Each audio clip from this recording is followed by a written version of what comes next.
8 de la mañana con 36 minutos, 8 con 36, y estamos muy agradecidos porque nos haya aceptado la invitación. Siempre lo hace amablemente el diputado Roger Torres Peniche, usted lo conoce muy bien, coordinador además de la bancada del Partido de Acción Nacional en nuestro Congreso. Diputado, qué gusto tenerle por acá. ¿Qué tal? ¿Cómo está? Siempre un gusto estar acá con tus micrófonos y ahora con tus cámaras. No, hombre. Esto pues es... Hay un montón de cámaras, es lo único malo. Tenemos como 7, ¿no? 7, 8 cámaras. Oiga, diputado, queremos preguntarle, primero, para nosotros es bien importante entender cómo funciona el Congreso, porque todo lo que pasa en el Congreso, que muchas veces hay gente a la que le parece aburrido, la verdad es que pues acaba modificando la vida de todos nosotros. Totalmente. Y constantemente. Para ir entendiendo, uno, el Congreso yucateco, a diferencia de muchos congresos en el resto del país, no tiene Morena y sus aliados la mayoría calificada o absoluta. Exactamente. Ok, eso es importante. Totalmente, porque bueno, para el caso yucateco, hoy sí somos un contrapeso, o sea, la oposición sí representa un contrapeso, sobre todo en este... llamarle huracán de cambios constitucionales, ya que la federación se ha dedicado prácticamente a crear un congreso constituyente. Hoy tenemos una constitución ya bastante reformada en este último año, por no decir extremadamente parchada. Bueno, pues esto ha generado que todo esto pase por los congresos también, y también ha generado que otra serie de impactos que estos cambios constitucionales traen tengan que pasar por los congresos, y que su paso por estos congresos pues tenga y deba de ser aprobados por algunas mayorías calificadas. Y es ahí donde el tema yucateco juega un papel importante. Se votó recientemente para la desaparición de los órganos autónomos, entre ellos el INAI. Nosotros tenemos nuestro INAIP aquí en Yucatán. ¿Cuál es la diferencia? Porque entiendo que no es una desaparición automática en el caso del INAIP, a pesar de que en su momento desaparezca el INAI. Mira, lo que pasa es que el INAIP es un juego bastante perverso el que están dando en ese doble discurso. Lo que sucede es que todos los órganos, todas las dependencias o todos los sujetos obligados, que es así como se le conoce a todo aquel que tiene la obligación de dar información, dentro de sus propias oficinas, administraciones y dentro de su propio presupuesto, financian a esta unidad. Okay. Entonces lo que hicieron en esta gran reforma es desaparecer el eje central. Y hoy, pues todo lo que en paréntesis era independiente a ti, hoy es tuyo. O sea, hoy tú vas a dar lo que tú correspondas, lo que tú creas que debas de dar en base a tu órgano interno, que es el que da esta información. Pero la realidad es que desapareció. O sea, al desaparecer la obligatoriedad de independencia y al desaparecer el órgano central, pues desaparece pues prácticamente lo que nos ha garantizado a los mexicanos en los últimos años, tener acceso a muchísimas, pero a muchísimas de las fuentes de información que hoy tenemos, sobre todo como ustedes. Muchísimo de lo que los medios se enteran lo hacen a través de, sí, claro, de transparencia. Sí, claro. Y bueno, pues esto seguramente en el próximo año, pues conversaremos acá y ustedes serán precisamente los que digan si esto fue positivo o fue negativo. De hecho, nosotros hoy ya tenemos 13 solicitudes de transparencia metidas desde el despacho del gobernador hasta la Secretaría de Seguridad Pública, que ya le estaremos ahí poniendo al tanto.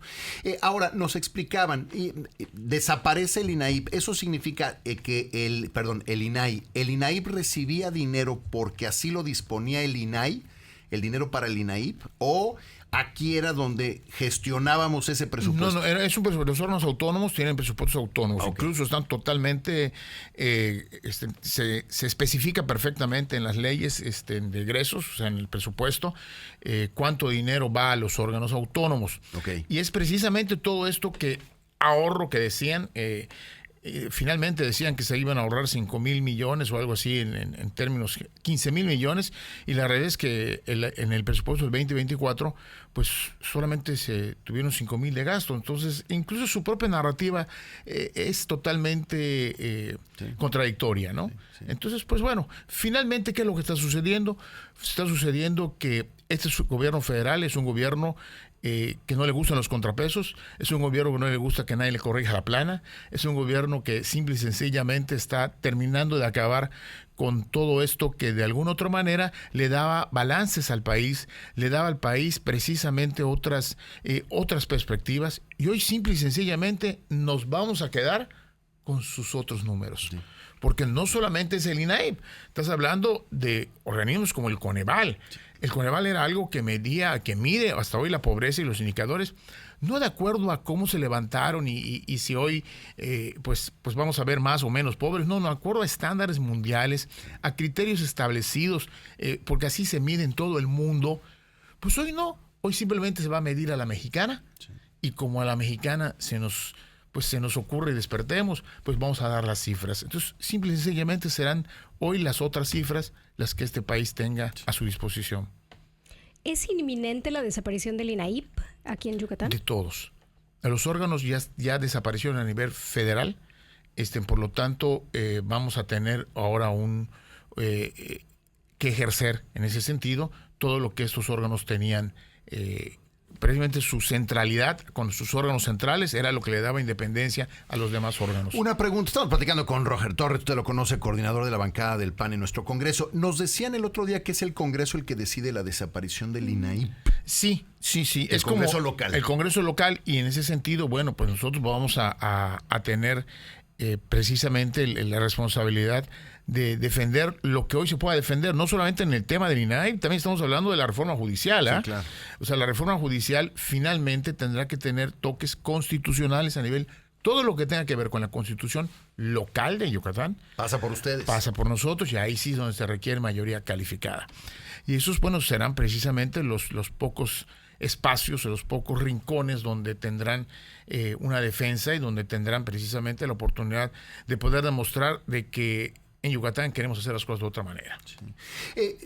Hoy por hoy tiene Morena y sus aliados tienen mayoría. Mayoría, tienen 19 diputados, y la oposición en Yucatán, que representamos 12 diputados del PAN, 2 diputados del PRI y 2 diputados del Movimiento Ciudadano, representamos 16 votos. Para llegar a los 35. Para llegar a los 35. Entonces, mayoría tienen para pasar algunas cosas. En lo único en lo que la oposición sí puede dejarse sentir es en todo lo que relacionado con la Constitución. Con la Constitución, en todo lo relacionado con las mayorías calificadas. Ok, entiendo. Y el tramo es largo, ¿eh? O sea, estamos hablando que requieren por lo menos 5 votos para poder tener ese tipo de cambios. Entonces es un tramo largo que no es tan simple como en el Senado, que con un voto lograron modificar. Y un voto mal habido, ¿no? Sí. Además, el voto 86, ¿no? Sí, un voto mal habido. Fue muy triste. En el caso de Yucateco son 5 votos los que se requerirían, y bueno, vemos muy complicado que esto pueda suceder. Al contrario, yo podría pensar que en algún momento es más fácil que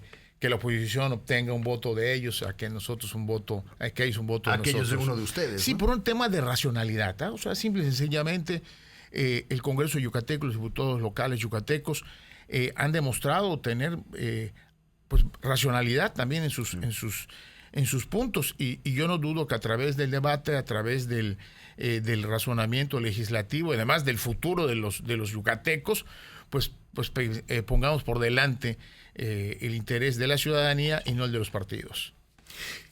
Con respecto al presupuesto, que les toca también la aprobación del presupuesto, ¿cómo lo ve?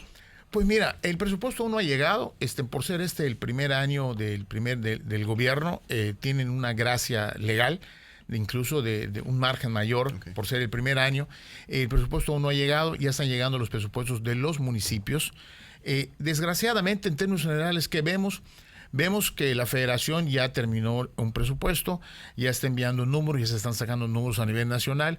Independientemente de la controversia que hay, si una diputada o un diputado dijo que va a llegar 200 millones o 2,000 millones más o menos a Yucatán, la realidad es que finalmente a Yucatán no le está llegando más, ¿no? No le va a llegar más, porque en el mejor de los casos va a llegar un aumento que incluso va por debajo, o sea, todas las versiones por debajo de lo que puede ser el 4.7, que es el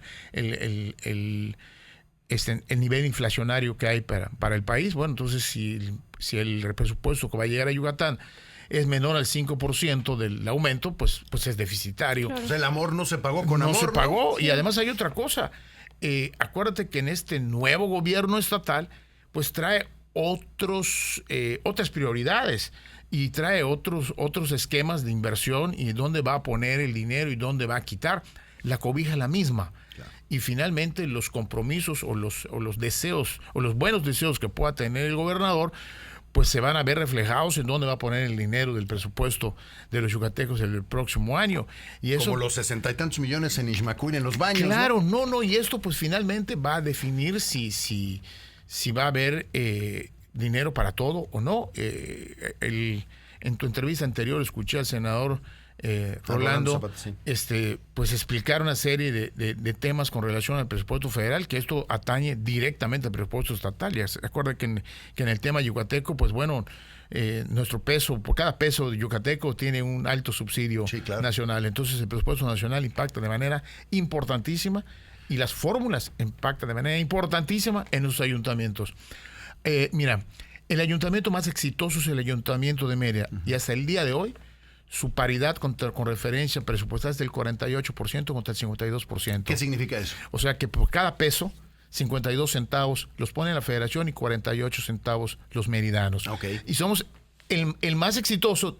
Entonces imagínate de allá para abajo cómo va cambiando la diferencia presupuestal de aportación con relación al peso.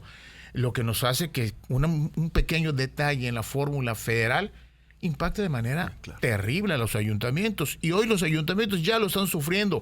Y lo que les falta sufrir, y lo que les falta sufrir, porque en el 2025 seguramente van a sufrir más, porque si vienen, las fórmulas vienen de cálculos bastante alegres, que jamás en la vida han podido ser, incluso las metas que tiene el presupuesto federal, jamás históricamente no las ha podido tener México. Entonces creo que les espera también un impacto muy fuerte. El ayuntamiento meridano ya reportó que ya no recibió dinero en noviembre. 38 millones en noviembre. Que no llegaron. No llegaron. Y así muchos ayuntamientos en el interior del interior del estado, muchísimos, bueno, todos ya empezaron a sufrir esto. Oiga, diputado, una última pregunta. El tema del puerto. Llevamos años peleando y batallando para conseguir el dinero. Se consiguió un préstamo. Luego el gobierno federal se echó para atrás. Supongo que dijo, bueno, vamos a esperar a ver qué pasa con las elecciones y luego vemos. Y hemos estado escuchando los últimos 5 días. Además, ha sido una pesadilla porque es lo único de lo que está hablando el gobierno, el Estado. Pero me llama mucho la atención cómo venden la idea como si se le hubiera acordado el primer día, como si se le hubiera ocurrido al gobernador el primer día. Nada más recordar que en esto llevamos muchos años trabajando. Sí, como si fuese una nueva idea con un nuevo proyecto, ¿no? Mira, yo creo que en términos generales, indudablemente a todos los gobiernos yucatecos y a todos los yucatecos nos interesa muchísimo el desarrollo de Puerto Progreso. Puerto Progreso es nuestra ventana al mundo. Es la frontera más cercana que tenemos a los Estados Unidos realmente en Puerto Progreso. Sobre todo pensando en temas estratégicos que pueda haber como puente desde China hasta Nueva Orleans.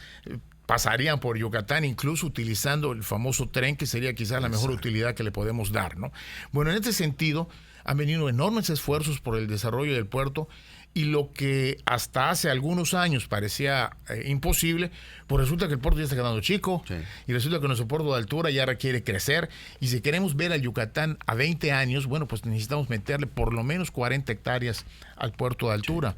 Y en estas 40 hectáreas implica el crecimiento de esa plataforma que tenemos en la zona izquierda, del lado izquierdo, el que va si nos paramos de frente viendo hacia el mar, del lado izquierdo, mar, ¿no? exactamente, del lado izquierdo, a montar una plataforma de 40 hectáreas. Esto implicaría obviamente una obra extremadamente carísima que requiere de que otros interesados puedan ser, como Fincantieri, en este caso, que es uno de los astilleros más grandes del mundo, para poder generar allá una actividad importante que pueda dejar un remanente que esta a su vez logre mantener y pagar toda la inversión que esto significaría.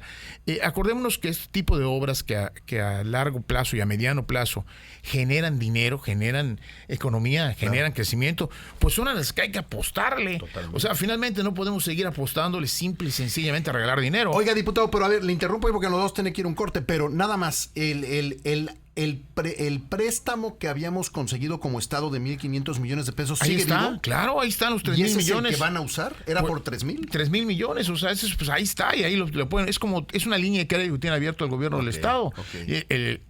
Oigan, que si el gobierno de Vila endeudó al Estado, oigan, para nada. No está endeudado, ahí está ya el dinero. El gobierno, mire, lo que obtuvo fue una tarjeta de crédito que, por lo que veo, la va a usar el gobernador actual. Y así es como le harán. Claro. Pues no pasa ya por el Congreso. No, ya está aprobado por el Congreso anterior. Tiene su tarjetita de crédito el gobernador para cuando quiera dé su primer tarjetazo por 3,000 millones de pesos. Regalazo. Qué buen regalo. Buen regalo. Oiga, diputado, pues muchísimas gracias. Nos tenemos que ir a un corte, pero si nos permite seguirle molestando, nos va a dar mucho gusto. Como siempre, mi querido amigo, usted. con mucho gusto, y siempre para ti, para tu auditorio y para quienes hoy nos ven por todos los sistemas de comunicación. Muchísimas gracias. El diputado Roger Torres Peniche, coordinador de la bancada del PAN, muchísimas gracias. Muchas gracias con ustedes. Vamos a hacer una pausa y ya regresamos. Ahí venimos.